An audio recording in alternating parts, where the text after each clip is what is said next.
കടന്നു വരുന്നുണ്ടോ? നടുഭാഗം കടന്നു വരുന്നുണ്ടോ?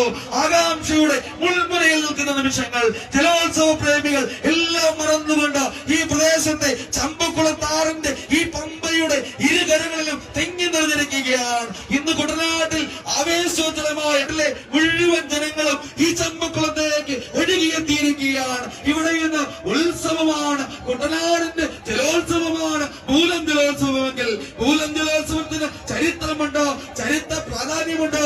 നിരവധി ആചാര അനുഷ്ഠാനങ്ങളുമായി ബന്ധപ്പെട്ട് കിടക്കുന്ന കുട്ടനാടിന്റെ സാംസ്കാരിക ചൈതന്യവും മഠത്തിൽ അമ്പലവും അതുപോലെ തന്നെ കല്ലൂർക്കാട് പള്ളിയും അങ്ങനെ മാപ്പിളശ്ശേരി തറവാടും ഒക്കെ അങ്ങ് ഒത്തുചേർന്ന് കിടക്കുന്ന മതമൈത്രിയുടെ മാനവികതയുടെ കഥകൾ നിരവധി പറയുന്ന ചമ്പക്കുളം മൂലം ജലോത്സവം. ആ ചമ്പക്കുളം മൂലം ജലോത്സവം ജലമേളകൾക്ക് തുടക്കം കുറിക്കുന്ന മൂലം ജലോത്സവം ഇന്നിവിടെ ആരംഭിച്ചിരിക്കുകയാണ്. ഇപ്പോൾ രണ്ടാം പാദ മത്സരത്തിനായി 2 ജലരാജാക്കന്മാർ തയ്യാറെടുത്ത് കാത്തുകിടക്കുന്നു.